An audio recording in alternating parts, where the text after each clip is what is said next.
નમસ્કાર વિદ્યાર્થી મિત્રો, આજે આપણે ધોરણ 12 સાયન્સની અંદર ચેપ્ટર નંબર 4 ની અંદર એક અગત્યનો પ્રશ્ન જોવા જઈ રહ્યા છીએ. પ્રશ્નનું નામ એવું છે, બાયો-સાવર્ટનો નિયમ. બાયો-સાવર્ટનો નિયમ લખો અને તેની સમજૂતી આપો. 3 માર્ક્સની અંદર પૂછાઈ શકાય એવો અગત્યનો પ્રશ્ન છે. ઘણી વખત બોર્ડની પરીક્ષાની અંદર પૂછાયેલો છે. શું છે બાયો-સાવર્ટનો નિયમ? તો અહીંયા આપણે એક સુવાહક તાર બતાવીએ છીએ. આ એક વાહક તાર છે જેની અંદરથી વિદ્યુત પ્રવાહ પસાર થઈ રહ્યો છે. I જેટલો વિદ્યુત પ્રવાહ પસાર થઈ રહ્યો છે. આ સુવાહક, વાહક લખવું હોય તો વાહક સીધો તાર છે. આ વાહક તારની લંબાઈ L જેટલી છે, પરંતુ અહીંયા આપણે આ જગ્યાએ કોઈક નાનકડો એક ખંડ અથવા તો એક ટુકડો વિચારીએ છીએ આ તારનો, જેને આપણે નાનો, જો આખા તારની લંબાઈ આપણે L જેટલી લીધી હોય તો આ નાના ખંડની લંબાઈ dl જેટલી થાય. dl જેટલી લંબાઈ થાય તો આ dl લંબાઈના ખંડમાંથી વહન પામતો પ્રવાહ idl જેટલો હશે. તો આ idl ને આપણે શું કહી શકીએ છીએ? સૂક્ષ્મ ખંડ તરીકે વિચારીએ છીએ. સૂક્ષ્મ ખંડ. તો આ બાયો-સાવર્ટનો નિયમ શું છે? તો આ idl નાના સૂક્ષ્મ ખંડને લીધે સ્થાન સદિશ r જેટલા અંતરે કોઈક બિંદુ P આવેલું હોય તો આ બિંદુ P પર ઉદ્ભવતું ચુંબકીય ક્ષેત્ર જો આપણે શોધવું હોય તો આપણે બાયો-સાવર્ટના નિયમ ઉપરથી શોધી શકીએ છીએ. અગેન ફરી શું છે? તો આ તાર, વાહક તારની અંદર I જેટલો પ્રવાહ પસાર થાય છે.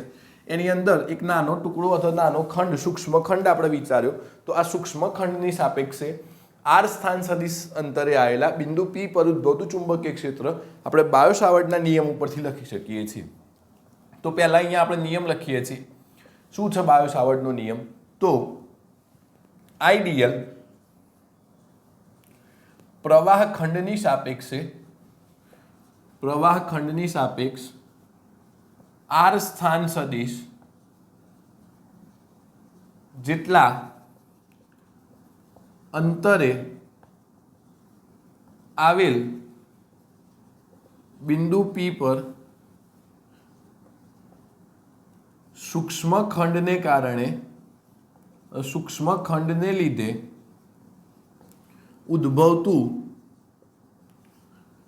ચુંબકીય ક્ષેત્ર, જો એને આપણે નાના ખંડના કારણે ઉદ્ભવતું ચુંબકીય ક્ષેત્ર dB કહીએ તો ચુંબકીય ક્ષેત્ર dB = μ0/4π IDL છેદમાં r². અને આપણે અહીંયા દિશા બતાવવી પડે તો દિશા બતાવવા માટે આપણે r કેપનો ઉપયોગ કરીશું. તો આ જે સૂત્ર મળ્યું જેને બાયો-સાવર્ટનો નિયમ કહે છે, જેને બાયો-સાવર્ટનો નિયમ તરીકે આપણે ઓળખી શકીએ છીએ. આ બાયો-સાવર્ટના નિયમની આપણે સમજૂતી હવે આપી છે. અહીંયા લખું છું સમજૂતી. તો આકૃતિમાં I વિદ્યુત પ્રવાહ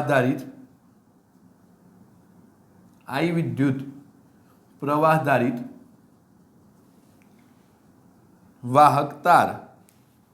વાહક તાર દર્શાવ્યો છે, જેમાં આઈડીએલ સૂક્ષ્મ પ્રવાહ ખંડ ની ધારણા કરેલ છે. પ્રવાહ ખંડ વિચારેલ છે. તમે કોઈ પણ વસ્તુ લખી શકો છો. નાનો આઈડિયલ સૂક્ષ્મ પ્રવાહ ખંડ વિચારેલ છે. હવે આઈડિયલ પ્રવાહ ખંડથી સ્થાન સદિશ r જેટલા અંતરે બિંદુ P આવેલ છે તથા તમે અહીંયા જુઓ આ સ્થાન સદિશ આર અને આ આઈડિયલ પ્રવાહખંડ સૂક્ષ્મ પ્રવાહખંડ વચ્ચેનો કોઈ ખૂણો છે, વચ્ચે કોઈ ખૂણો બને છે જેને આપણે થીટા ખૂણો કહી દઈએ. તો અહીંયા લખીએ છીએ તથા પ્રવાહખંડ અથવા સૂક્ષ્મખંડ પણ કહી શકાય. પ્રવાહખંડ આઈડિયલ અને આર વચ્ચે થીટા ખૂણો બને છે, થીટા ખૂણો છે. તો આ બિંદુ P પર ઉદ્ભવતું ચુંબકીય ક્ષેત્ર બાયો-સાવર્ટના નિયમ અનુસાર નીચે મુજબ લખી શકાય. તો નંબર 1, ચુંબકીય ક્ષેત્ર DB એ પ્રવાહ સૂક્ષ્મ પ્રવાહખંડ DL ના અથવા આઈડીએલ ના સમપ્રમાણમાં, અહીંયા તમે જોઈ શકો છો કે આઈડીએલ ના શેમાં છે? સમપ્રમાણમાં છે. નંબર 2, તમે અથવા તે અલગ અલગ પણ લખી શકો છો. નાના પ્રવાહખંડ DL ના સમપ્રમાણમાં અને વિદ્યુત પ્રવાહ I ના સમપ્રમાણમાં તથા આ અંતર સ્થાન સદિશ R એટલે કે P બિંદુ વચ્ચેના આ પ્રવાહખંડ અને બિંદુ P વચ્ચેના અંતર એટલે R ના વર્ગના વ્યસ્ત પ્રમાણમાં હોય છે. તથા ચુંબકીય ક્ષેત્ર DB એ સ્થાન સદિશ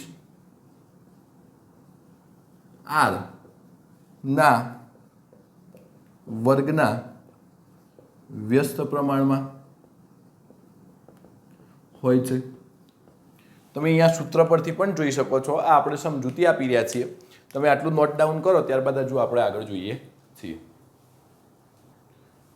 મેં અહીંયા જે લખ્યું હતું કે આઈડિયલ પ્રવાહખંડના સમપ્રમાણમાં અને સ્થાન સદિશ આરના વર્ગના વ્યસ્ત પ્રમાણમાં હોય છે. તમે અહીંયા મેં આઈડિયલ જે ભેગું લખેલું હતું એને તમે અલગ અલગ પણ લખી શકો છો કે પ્રવાહ આઈના સમપ્રમાણમાં, અને નીચે નંબર 2 આપીને લખી શકો છો કે નાના ખંડ DL ના સમપ્રમાણમાં હોય છે અને ત્રીજો નંબર અંતર આરના વર્ગના વ્યસ્ત પ્રમાણમાં હોય છે. મેં 2 મુદ્દામાં લખ્યું હતું, તમે 3માં પણ લખી શકો છો. ચલો, તો એ 2 મુદ્દા પરથી આપણે શું લખી શકીએ કે ચુંબકીય ક્ષેત્ર DB ચલે છે પ્રવાહખંડના સમપ્રમાણમાં હોય અને સ્થાન સદિશ આરના વર્ગના વ્યસ્ત પ્રમાણમાં હોય છે. અને અહીંયા આપણે જાણીએ છીએ કે દિશા બતાવવા માટે આપણે એકમ સદિશનો ઉપયોગ કરીએ છીએ. તો આવું થઈ શકે. અને અહીંયા ચલન દૂર કરીએ તો DB અચળાંક મૂકવો પડે μ0/4π IDL R કેપ ના છેદમાં R સ્ક્વેર. તો આપણને આ જે સમીકરણ મળ્યું એને આપણે સહેજ ઉપર લખું છું, જેને આપણે બાયો-સાવર્ટનો નિયમ કહી શકીએ છીએ. જેને આપણે બાયો-સાવર્ટના નિયમનું સૂત્ર કહી શકીએ છીએ, જે ખૂબ જ અગત્યનું છે. બરોબર છે. ચલો, આપણે એવું જાણીએ છીએ કે એકમ સદિશ બરાબર શું થાય? તો સદિશ પોતે ભાગ્યા સદિશનું મૂલ્ય. આ એટલે શું છે? દિશા દર્શાવતો એકમ સદિશ. તો આપણે આની વેલ્યુ જો અહીંયા મૂકીએ તો ચુંબકીય ક્ષેત્ર DB શું થવાનું છે? μ0/4π IDL અહીંયા જો મારે એકમ સદિશની જગ્યાએ સદિશ પોતે લખવું હોય તો નીચે સદિશનું મૂલ્ય એટલે R³ થવાનું છે. એટલે આ સૂત્ર પણ આપણે જો અહીંયા સદિશ લખીએ છીએ તો નીચે R ઘન આવે, કેપ લખીએ છીએ તો R² આવે. ધ્યાન રાખજો. આ સમીકરણ પણ તમે લખી શકો છો. એટલે સમીકરણ નંબર 2 થયું. હજુ એક સમીકરણ લખીએ. આપણે જાણીએ છીએ કે ક્રોસની નિશાની હોય તો આપણે 2 સદિશો વચ્ચેનો સંબંધ સાઇન વડે દર્શાવીએ છીએ. μ0/4π IDL R sin θ છેદમાં R² R³ લખવામાં ભૂલ થઈ, R³. પરંતુ તમે જુઓ અહીંયા શું થાય? આ એક R અને R³ ઉડી જાય એટલે ફાઇનલી તો શું વધવાનું છે? અહીંયા R² જ વધવાનું છે. એટલે માટે મેં ડાયરેક્ટ અહીંયા R² જ લખેલું હતું. ધ્યાન રાખજો, આ ત્રીજું સમીકરણ જે મળ્યું એ ચુંબકીય ક્ષેત્રનું મૂલ્ય દર્શાવે અને અહીંયા સદિશ કરવો પડે, બરાબર, અહીંયા પણ આપણે સદિશ બતાવવું પડે. એટલે આ જે સમીકરણ ત્રીજું મળ્યું એ પણ ચુંબકીય ક્ષેત્રનું જ સમીકરણ છે, જેને બાયો-સાવર્ટના નિયમ કહે છે. ચલો, આ તો શું હતું? નાના પ્રવાહખંડને લીધે ચુંબકીય ક્ષેત્ર. પરંતુ આપણે આ આખા જ વાહકના કારણે સમગ્ર વાહકને લીધે જો ઉદ્ભવતું ચુંબકીય ક્ષેત્ર જોતું હોય તો આવા નાના નાના ખંડના કારણે ઉદ્ભવતા ચુંબકીય ક્ષેત્રનો શું કરવો પડે? સરવાળો કરવો પડે. અને સરવાળો શેમાં પરિણમે? સંકલનની અંદર પરિણમે. તો સમગ્ર વાહકને લીધે ઉદ્ભવતું ચુંબકીય ક્ષેત્ર શું લખી શકાય? તો જો આપણે આ સમીકરણ અનુસાર લખવું હોય તો ડીબી સંકલન ડીબી આપણને શું આપવાનું છે? આખું ચુંબકીય ક્ષેત્ર બી આપવાનું છે. અને અહીંયા લખી શકાય સમગ્ર વાહકના કારણે, એટલે સમગ્ર વાહક ઉપરનું સંકલન કરીએ છીએ તો એ શું થવાનું છે? આ μ0/4π તો અચળ છે, તો μ0/4π આપણે બહાર લઈ લઈએ તો અંદર શું વધવાનું છે? સંકલન આઈડીએલ ક્રોસ આર કેપ ના છેદમાં આર સ્ક્વેર. તો આ સમીકરણ પ્રમાણે આપણે અહીંયા આવું લખી શકીએ છીએ. ચલો, આ સમીકરણ અનુસાર લખવું હોય તો શું લખી શકાય? તો આ સમગ્ર વાહક પરનું જ આપણે સંકલન કરીએ છીએ. અહીંયા સમગ્ર વાહક તો એ આપણને કુલ ચુંબકીય ક્ષેત્ર બી આપવાનું છે. તો અહીંયા μ0/4π અચળ હોવાના કારણે બહાર નીકળી જાય તો શું વધવાનું છે? સમગ્ર વાહક આઈડીએલ આર તો નીચે આર ક્યુબ. અને જો આ સમીકરણ અનુસાર લખવું હોય તો લખી શકાય બી ઇઝ ઇક્વલ ટુ સમગ્ર વાહક પરનું આપણે સંકલન કરીએ છીએ μ0/4π સમગ્ર વાહક પરનું ચુંબકીય ક્ષેત્ર તો શું થાય? આઈડીએલ સાઇન થીટા ના છેદમાં આર સ્ક્વેર. તો આખા જ વાહકને લીધે આપણે ચુંબકીય ક્ષેત્ર આ રીતનું શોધી શકીએ છીએ. ચલો, એટલે આ ખૂબ જ અગત્યની બાબત છે. અહીંયા બીજી એક અગત્યની બાબતની વાત કરીએ તો આ μ0ની વાત કરીએ. અહીં આ μ0 ને શું કહેવાય? આપણે ચેપ્ટર નંબર 1 ની અંદર આવતું હતું એપ્સિલોન 0, જેને આપણે શૂન્ય અવકાશની પરમિટિવિટી કહેતા હતા, પણ આપણે આને કહીશું શૂન્ય અવકાશની પરમિએબિલિટી. શું કહીશું આને? પરમિએબિલિટી. શૂન્ય અવકાશની પરમિટિવિટી ચેપ્ટર નંબર 1 માં આવે અને આ ચેપ્ટર નંબર 4 ની અંદર μ0 એટલે શૂન્ય અવકાશની પરમિએબિલિટી કહેવાય છે. μ0 ની કિંમત શું થાય? તો μ0 ઇઝ ઇક્વલ ટુ 4π ઇન્ટુ 10⁻⁻7 થાય. શું થાય? 4π ઇન્ટુ 10⁻⁻7 થાય. ચલો, હવે આ μ0 નો એકમ તો આપણે કોઈ પણ સૂત્ર પરથી એકમ બનાવી શકીએ છીએ. આ સરળતા રહેશે. ચલો, શું થાય? અહીંયા μ0 ને કરતા બનાવીએ તો શું થવાનું છે?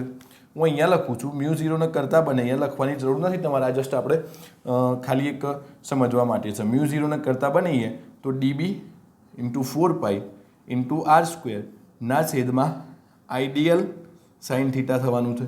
તો આ ડીબી એટલે ચુંબકીય ક્ષેત્રનું એકમ આપણે જાણીએ છીએ શું થવાનું છે? ટેસ્લા થવાનું છે. ચુંબકીય ક્ષેત્રનો એકમ ટેસ્લા થાય. 4π નો કઈ જ એકમ ના થાય? આ એક પ્રકારનું અંતર છે તો એનું એકમ થાય મીટર સ્ક્વેર.